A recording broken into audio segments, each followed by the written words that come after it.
AEW Dynamite After Show. We are coming to you live from the world-famous AfterBuzz TV studios in sunny Los Angeles, California. Yes. And have we got a show for you. But before we get into all the shenanigans, flim-flam, and hijinks, let me introduce the amazing panel with me. First, all the way to the far, far left. She enjoys coffee more than tea, apparently. She is the runway fashionista. Ladies and gentlemen, let's hear it for Jessica O'Connor. I love the caffeine, Jack. What can I say? You learn something new every day. It's true. And next to her, she is the indie darling herself, checking out all of the wrestlers that in a few years you're going to say you always loved. Ladies and gentlemen, let's hear it for Anissa Barr. Yeah.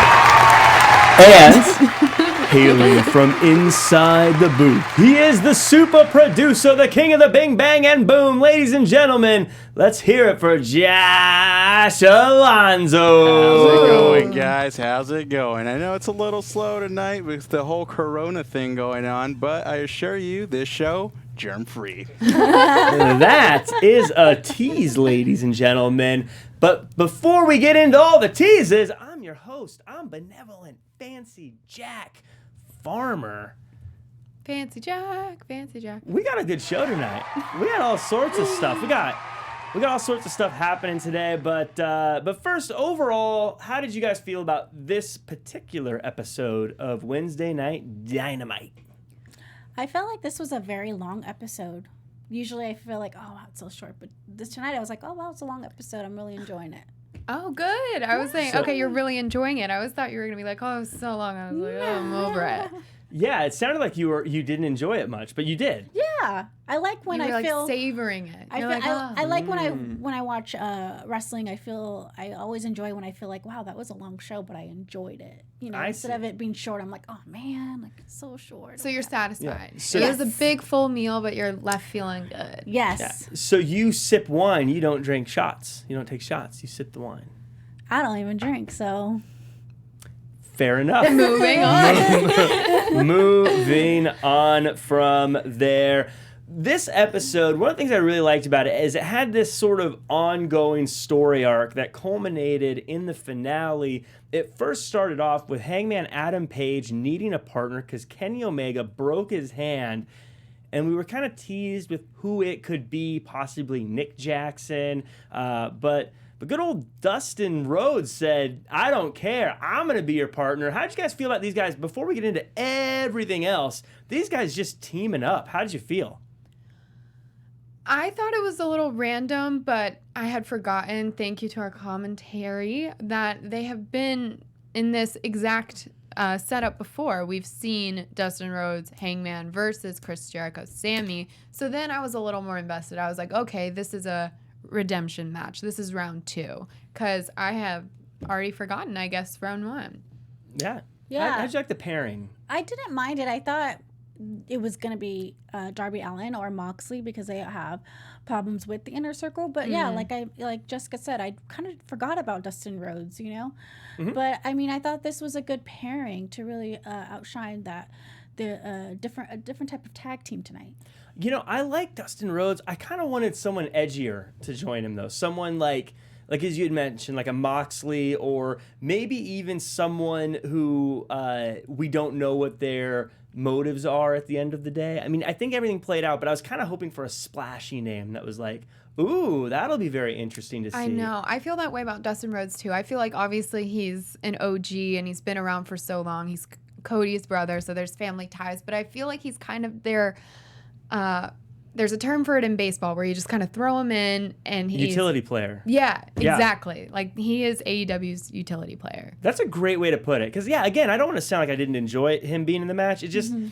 I think, like, if it was like an MJF, or especially because we're teasing what Hangman's going through, I thought it would have been cool to see someone work well with him. If someone work well with him that's maybe on the other side of the fence, so to speak.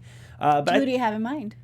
Well, like I said, like an MJF if he was available So today. someone to kind of encourage his bad behavior. Oh, Yeah. I see. Okay. Yeah, or MJF would work. yeah, For sure. I mean, or he hasn't been in the spotlight as much, but like a Kip Sabian even, or someone who's just someone that you're not supposed to like, but seeing him with Hangman Page, because where Hangman Page is in life right now, I think that would have been kind of cool to see, and maybe see him work really well with someone who's on the other side of the fence. I think would have been interesting to see. I think it all played out pretty well. But before we got to all that, there was a really cool promo with the Inner Circle. Jericho, not the champion anymore, but reminding everyone that the AEW roster is on notice that the Inner Circle is taking people out. And we see poor Nick Jackson caught under a door. How did they get him there?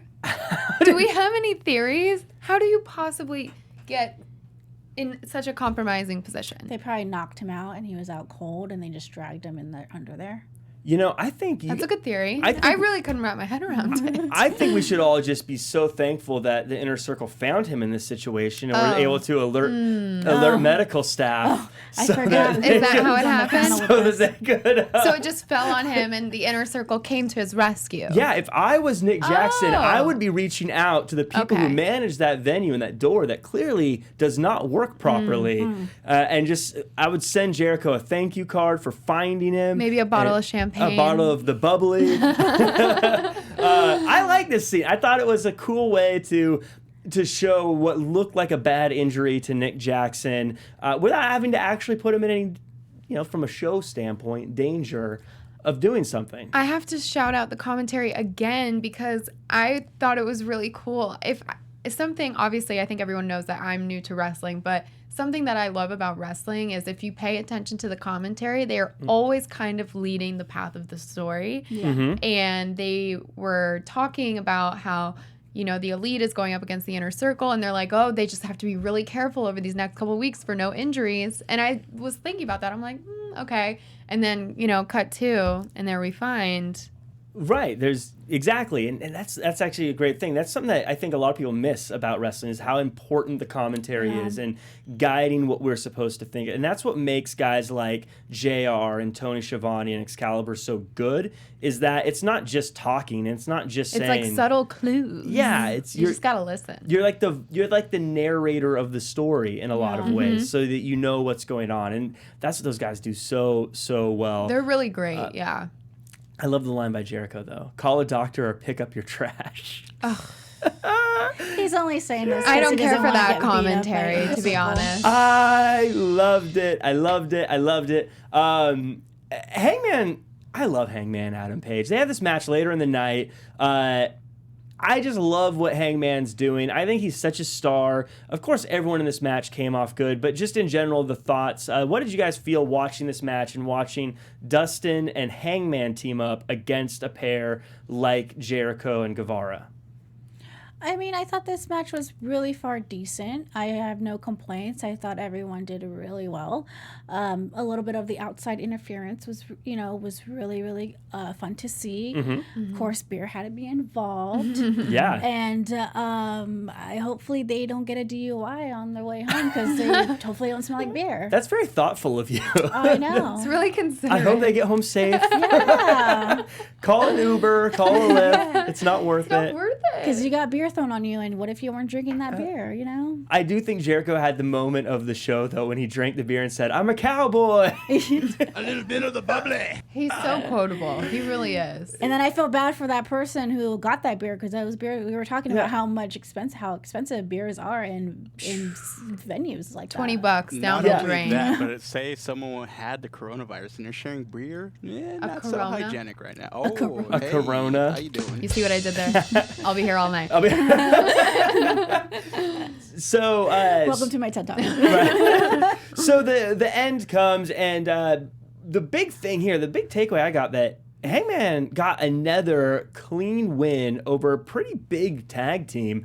Hangman has very quickly and kind of silently gone from a guy who was on a losing streak that we were all saying, like, we don't know what he's doing, we don't know where he's going, to racking up a lot of wins and being the guy that not only wins but is making the pin in these scenarios. Yeah. Is he becoming? Do we think he's outgrowing his tag team partner? Does he have a point about being kind of frustrated and overlooked? I think they're kind of setting that up. You know, the way that this has been going lately, that he's like really argumentative and he can't get along with anybody. I think it makes sense for him to be like. And the commentary actually has hinted at that tonight, that he wanted to originally do the tag team match just on his own, kind of like Darby Allin. Mm-hmm. So who knows? We'll have to see. Yeah, and so Kenny does come out. Like, there's obviously the beat down at the end, the fisticuffs at the end, shenanigans, as we like to say. Kenny comes out. For having a broken hand, he sure flung that thing around quite liberally. He was like, "My hand's broken." That's could this be like the Jon Moxley eye patch? Yeah, the Kenny Omega cast, like broken. Are we sure? But it's gonna be on AEWshop.com soon. That would be fantastic. That Kenny really Omega, would. A Kenny Omega glove. Nice centerpiece for your home. And he. Of course, everything breaks down. Cody comes back just in time to help try to make the save. Doesn't go his way. The elites or the inner circle still standing tall. Then Matt Jackson comes out, and in what all jokes aside, I think was the biggest moment of the night. Matt Jackson saves these guys, saves Hangman in particular from taking a move that put Moxley on the shelf, and Hangman looks at him, and Matt Jackson gave him the finger. This guy saved his buddy, and they're still not seeing eye to eye. Does the Elite have a chance against a cohesive unit like the Inner Circle? So I was mentioning it to you earlier, but I don't know if you heard me, but I was saying that this would have been a good time if Marty Scurll didn't sign with Ring of Honor. This would have been a good time to bring him in because Nick is out because of personal reasons. Obviously, his wife's having a baby anytime soon. So that's why he's out most likely. But in my opinion, I think this would have been a good time for Marty Scurll to come in so they have another person in the Elite. Because Marty Scurll was a part of the Elite. Coulda, woulda, shoulda. But, he decides to go to Ring of Honor, and that's totally fine. I still like you. Yeah, he's still great. I mean, Inner Circle doesn't seem to have problems bringing in guys like Jeff Cobb when they need help, but, I guess if you pick sides, pick sides. I kind of, I don't know. I have mixed emotions about this Inner Circle Elite matchup because I feel like the Inner Circle has been on top for so long. Mm-hmm. It would be a cool change up to kind of see them fall. They've fallen individually, but they haven't really fallen as a group. So I feel like now could be a good time, but I don't feel like that's what they're setting us up for. It does feel like the Elite are the ones that are looking like they're about to implode. Yeah. And it feels very much like it's going to happen sooner rather than later. Of course, this whole dust up ends with some gnarly chair shots by Jericho, but just loud, very loud chair shots, and a cool little sitting down posing with some fingers out. Lots of fingers in this episode. A lot of cursing. Lots of fingers. Getting ugly out there. Lots of blood and guts. So they teased us. There we go. So what's going to happen next week is it's going to be a 3-on-3 6-man tag match. It's the Mac Militant coming to get it on. So the winner of that match next week gets the advantage in the blood and guts match,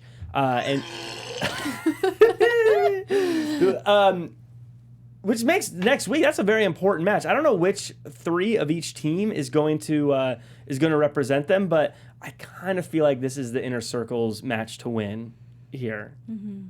Yeah, that would make sense. Because what happens then once they get into blood and guts, for those of you who don't know, this is very similar to War Games, but how it works is it's going to be 2 rings and a cage over both with a top to the cage, and 2 people start.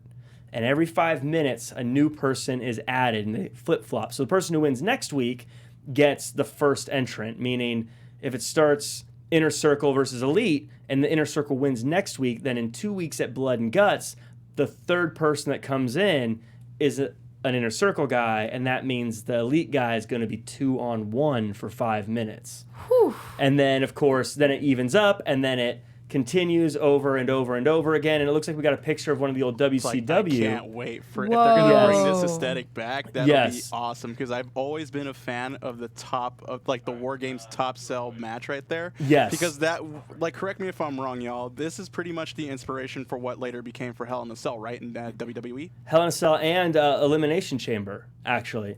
But That is nuts. And it's so funny because Dustin Rhodes, who is the father of Cody. Dusty Rhodes. Sorry, well, you said Dustin. You said Dustin. Dusty is the one who created this.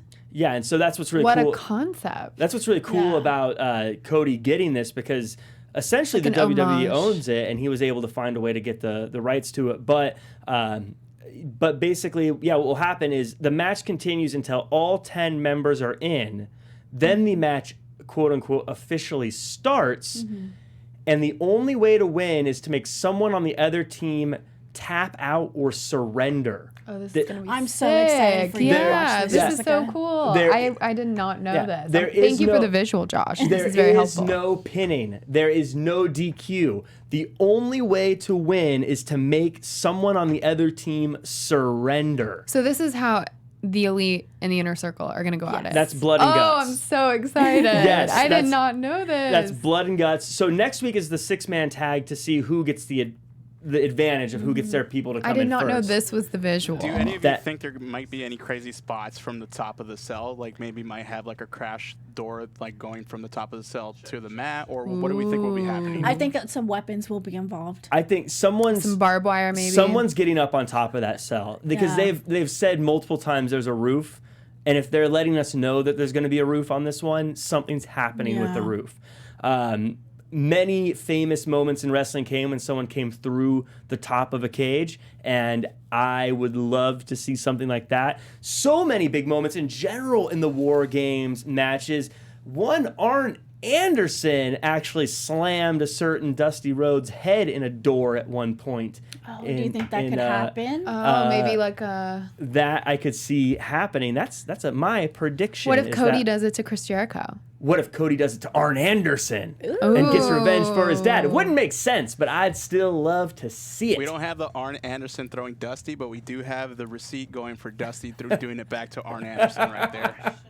Wow. This is one of my favorite all-time matches growing up. The War Games matches. I loved it. I loved the Four Horsemen versus the NWO. I'm gonna love this one. I'm so excited about When's it. the last time they did a match like this? The WWE started doing it for their NXT brand, and they do it once a year now. I think their last one was like 6 months ago. Is this a first for AEW? Yeah. Yes. Ooh, we This- got a first. Yeah, so this will be pretty cool. I'm really excited to see what happens with that one. Amazing. What's more exciting I'm though pumped. is all the amazing content that we bring to you guys here on AfterBuzz TV. Jessica, can you go ahead and cut a promo on these folks? It's not going to be as exciting as what you just saw, but I'm going to do my best. Thank you so much for coming here and watching us every single week. We so appreciate your likes, your subscribes, your comments, your tweets, anything you can do to stay engaged and enlighten the conversation with us. We really appreciate it. We might even give you a little shout out. Who's in the chat tonight with us, Jack? Yeah, we've got Blade Runner, we've got Dang MQ, we've got Dylan Matthews, External Shockwave, Joseph Boza, Zeno Hour, and I'm so sorry if I pronounced your name wrong, but Toivo Kosonen is in the chat as well. Thanks, guys. Thanks so much for being a part of it. We always appreciate you guys being there. Yeah, so speaking of people in the chat, we had 4 people in a tag match for the women's You division. know it's the Mac Militant. Coming to get it on. I thought the women's division showed out in this match. I thought all Yeah. 4 of them looked like future champions. Well, one of them is the champion, but I thought all 4 of them look like future champions. Yeah, I definitely agree. It's good to see Bea back on AEW. We haven't really seen her in a while. We kind of talked beforehand about her dates and whatnot, but hopefully we get to see her more because she's now eyeing Nia Jax for that championship. I think Hikaru Shida has the coolest chant ever. They're like, So- holy Shida. I was gonna say, I literally That's said, so fun. I said she's a star. You Yeah. get a chant like Holy that, you're a Shida? star. Holy Shida, Hikaru Shida. You may not know this. You're a star. You're a star. You were made tonight. That was so cool. Yeah. Rio has the best music, but Rio has some good Hikaru music. Shida has the best chant. I thought even Statlander Confirmed. looked great. I thought everyone came across Even like, stuff. Well, I know. I say. I actually really like Statlander. I know there's some people aren't a huge fan of Shade. her. I didn't really. She wasn't really doing the alien stuff as much tonight. I think she heard me. I think she heard She you took my fashion specifically. advice. You're welcome, Chris Statlander. I'm saving you. This broadcast went out to the mothership. She heard it. Her publicist caught wind that the media was not feeling her look, and she's made some proper adjustments. I'm not mad at it. But I thought also Nyla Rose looked strong. She had that where she like ran over Hikaru Shida at one point, like just like looked like she almost killed her. And then Yeah. of course that power bomb, the beast bomb, looked really good. I think she looks like a devastating champion. But Priestly, sneaky Priestly, took some shots right afterwards and grabbed onto that belt. Do we think that's a long-term feud, or are we going to see that resolve itself very quickly? I hope we get to see that at Blood and Guts. I think they should they should do like a really Twitter feud and then let it on screen next Wednesday and then make it official, because I would like to see those two go at it.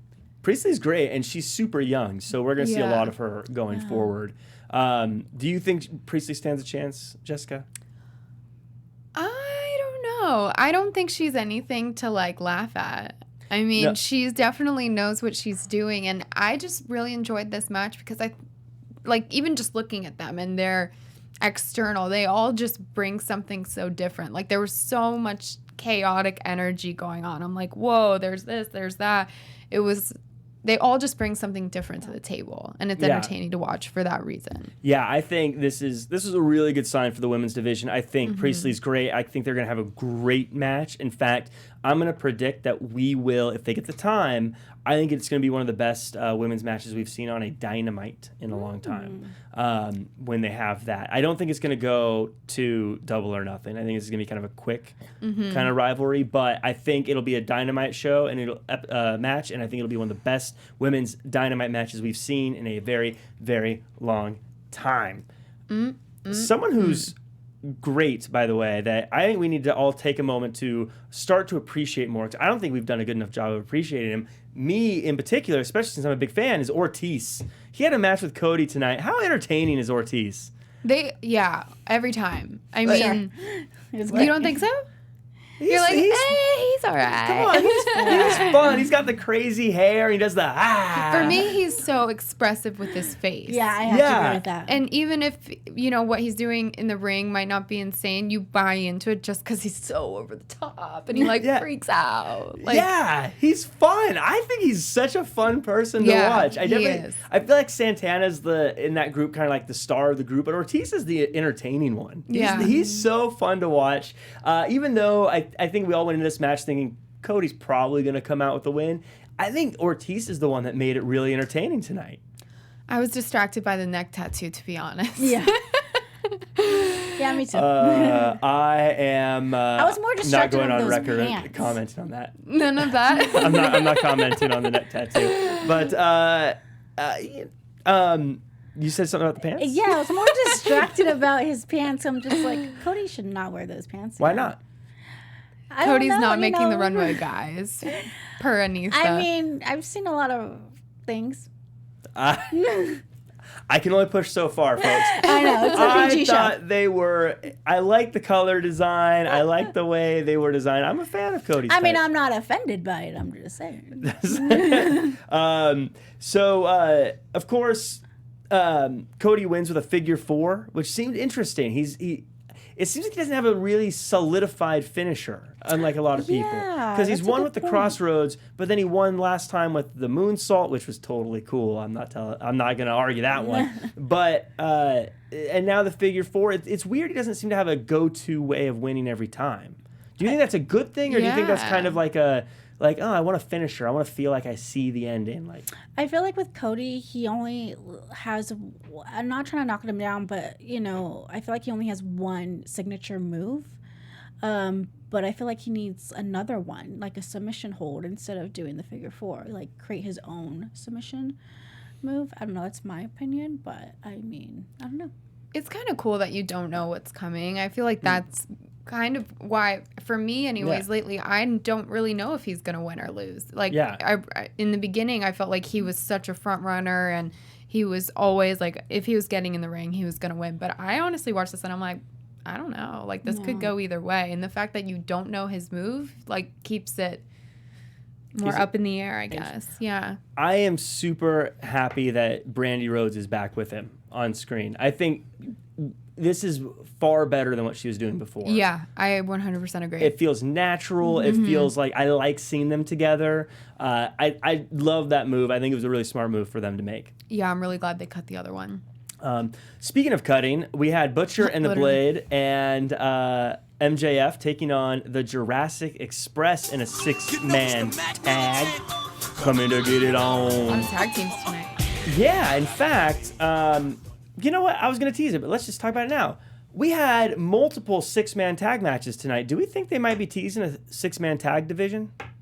Let's just get into it. Let's just dive right into I it. never actually thought of super that. cool because a lot of people in the chat earlier were saying that they should have trios titles just like they did in WCW, ROH, and in Lucha Underground. I mean, they do enough 3-man matches for that to be legit. Yeah. And I think it would give a lot more people stuff to do because you could start bundling people together to do things. But they have so many team-ups right now of 3 people that feel like it would work. Yeah. I mean, they are I'm here for combining new people to a 3-way tag. And the beauty of combining people is this match in particular, to me, showed just how big of a star MJF is because Jurassic Express has struggled in the win-loss department. Butcher and the Blade has struggled in the win-loss department.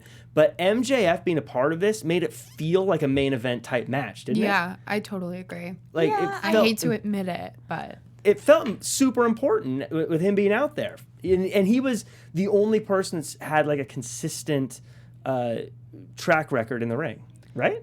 well, it's interesting too because he's the same age as Jungle Boy and Marco Stunt, but and you know, Jungle Boy and MJF are somewhat equivalent in size, but it's just the way that MJF carries himself. Yeah. He's so much bigger. Yes.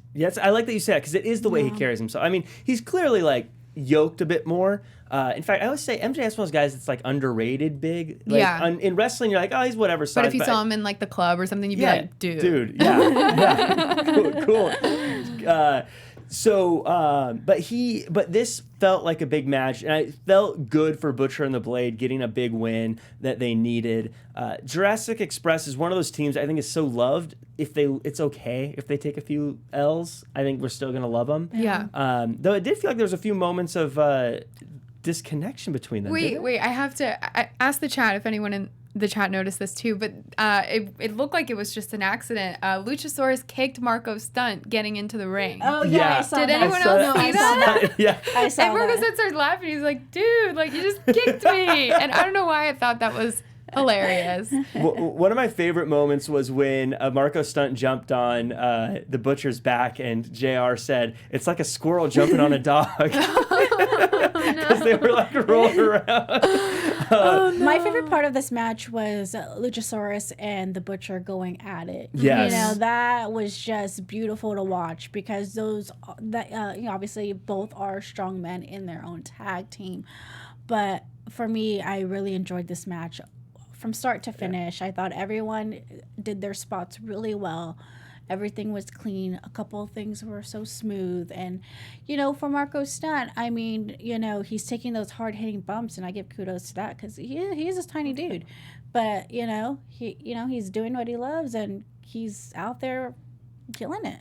Yeah. And then at that one point in the match, he got so pumped up that he, like, pushed Jungle Jack Perry.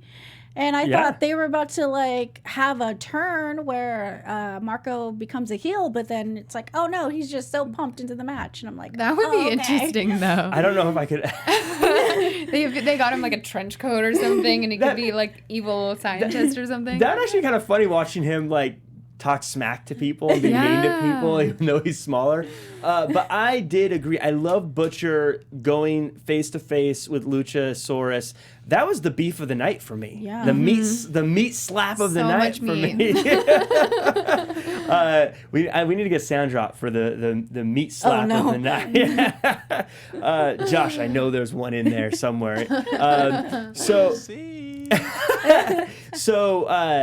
Yeah, it'd be interesting to see if there is some dissension among the ranks of Jurassic Express, because it feels like they are entertaining. I love them, but it does feel like they need their next thing. Yeah, I mean, I feel that if some way this works, like Marco Stunt is like the heel in the group, just talking smack to like people in the crowd. I really like that because I feel like that that's would great. really fit him. You know, have the backwards hat, sunglasses, a leather jacket, go out there. He and could just be like talk. Sammy Guevara's like apprentice. Like, what if he adopted that same like bad guy persona? That's me not saying a bad word.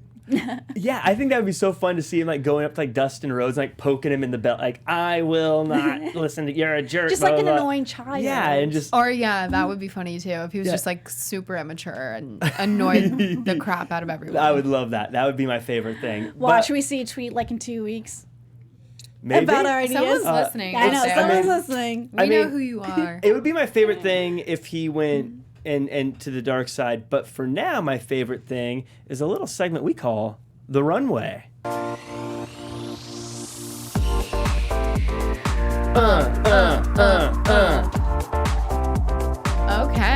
Okay. Who we got?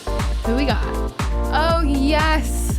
We have Miss Bea Priestly. I think this is a new face on the runway. Not sure if we've ever featured this lady before, but she stood out to me just because she kind of looked like a sexy Beetlejuice. Sexy Beetlejuice. Right? Her makeup looked great. Her hair was something different, and I don't know. She just stuck out to me. So, and she's a new face, so I'm hoping that maybe we'll get to see some more exciting outfits. And for our men, I had to give it to a trio tonight of Private Party and Joey Janela, just because, I mean, aren't Private Party and Joey Janela just synonymous with partying and like having a good time, good energy, good vibes. I really like the three of them together, not even related to the runway, just because they match each other's energy so well. They're all so much fun, and they don't have just fun in the ring, they have fun with their outfits, and that's how you end up on the runway. I agree, and I think that transitions perfectly to the next thing I want to talk about, which is that team of the Death Triangle versus Private Party and Joey Janela. I agree. You know it's the Mac Militant. Coming to get it on. So Private Party and Joey Janela is like a match made in heaven. Yeah. It's a perfect It's the frat team. boy coming to the Private Party. Yeah. Well, I know that's not his name, but he embodies a frat boy to me. Right, exactly. 80 ski lodge, always. Unfortunately, they ran into a buzzsaw known as the Death Triangle, and I am all about the Death Triangle. I wish I could say it in Spanish because it's so much cooler. Worst name in wrestling. As Death Triangle, yes. The Spanish version is cool. Josh, can you say it in Spanish? El Triángulo de Muerte. Yeah. El Triángulo de Muerte. See, that's cool. That's a cool name. It's Then go with a by name that. Like that, you just like automatically in my head, every time I hear Death Triangle, I hear. That's what I hear when I hear Death Triangle. I'm just like, all right, that would make a really great band name. Or a theme song. I like that song. This is a good theme song for whoever wants to be a wrestler. Speaking of theme songs, I'm hyped. I got a tease for that in a little bit. But yeah, cool. I mean, I thought that Private Party kind of reminded us tonight, though, of why they were such big stars at the early onset And of I feel like we AEW. haven't seen him in a while. Or am I making this up? No, they've kind of disappeared for a They little fell bit. off. Mark Quinn got his hair done differently, and They've changed. You've changed. But I think the Death Triangle is clearly in line to be the Trios champion if that happens, assuming the Best Friends don't stop them first. We're getting another 6-man tag match next week.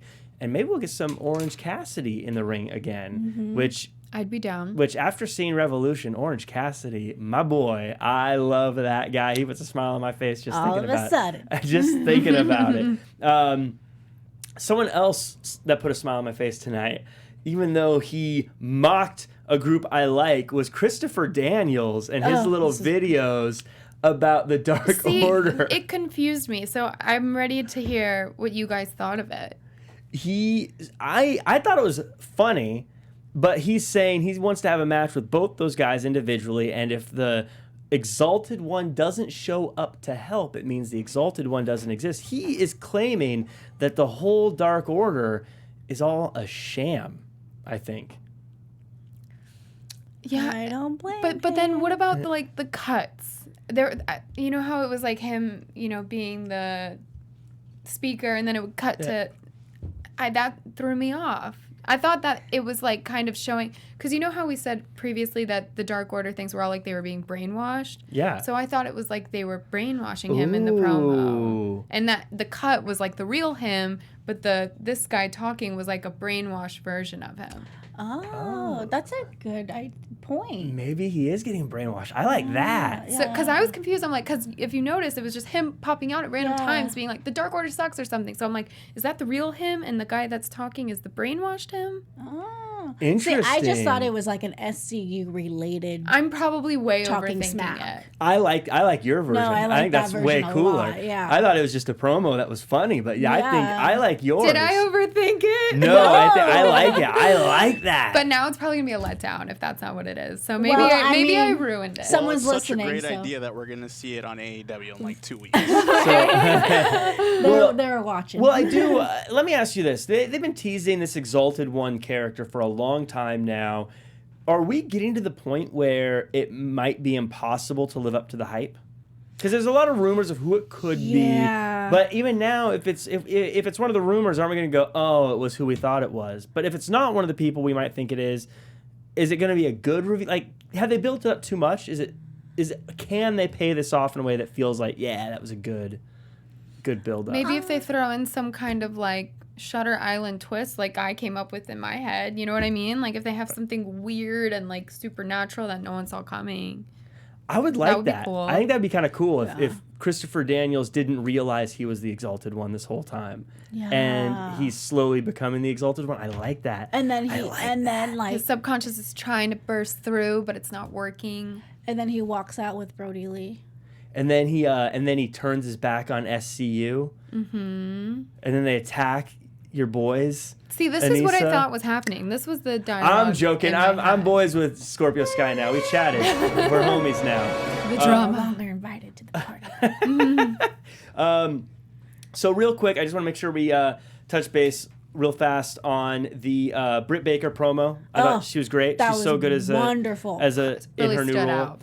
I love the little like inside baseball comments, as we'll say. Both of them, for those who don't know, are in relationships with someone in the WWE, and so they both made references to each other's significant others, and I thought that was funny with the whole I'm married dig. That was really funny. Yeah, your 'Cause boy- she's just dating the guy, right? So it was kind of a believe so. slam, like, well, I got the ring, you just a girlfriend. Yeah. Britt Baker's dating. Ouch. Dating. Yeah. That Adam hurts. Cole, That was a and good then- one, Big Swole. Yeah, that was really good. I really like that. And then also, real quick, we got a Search for Spears video. For those of you who don't follow social media, they're doing a campaign to find Sean Spears a new tag team partner. People are submitting why they should be Sean Spears' new tag team partner. And I'm going to tell you, I have a feeling, I believe that the guy It's is you? sitting here at AfterBuzz TV studios, and his name is none other than Jack Farmer. Make We'll a make a promo video, right now. yeah. And the reason it should be me, quite frankly, I mean, if you look at me and you look at Sean Spears and us together next to each other, you can see the posters, you can see the t-shirts, and you can see all the money we'd be making selling that stuff. You, me, Tully B in the corner. It's printing money. It'd be too perfect. Make it happen. Speaking of making things happen, like impromptu videos. It's time to make the Elite of the Week happen, folks. Of the week. You do that, Jack. Starting off at number 5. They're new to the scene, but they're taking over. It's Serio Miedo. It's the Death Triangle, folks. Triángulo de Muerte. I don't know where they're going, but wherever they're going, they're destroying everything in their path. I love this group. They're already in the top 5, and they just won a match. Number 4, we got Nyla Rose bringing the Women's Championship to the forefront of AEW by beating everybody in her path. This division isn't new, but it is the new big thing. Coming up at number 3, it's Chris Jericho. He may have lost his title, but I think he's more dangerous than ever before because he no longer has to worry about number 1 contenders. He gets to go after whoever he wants, and you better hope it's not you. Number 2 is the Hangman Adam Page. He's been racking up wins left, right, front, center, up, down, middle, everywhere. And he's having a jolly old time doing it, kicking back beers, being a cowboy, doing his thing. And number 1, folks, it's the Chat. I didn't give it to you last week. I wanted you to wait. It was a tease. But tonight, you guys are Yay, Chat. the Elite of the Week. Number 1. You did it. Was your Elite of the Week. I just want to say thank you guys so much for being in the chat every week. That's really Took cool, you Kiki guys. off her throne. How dare you? So,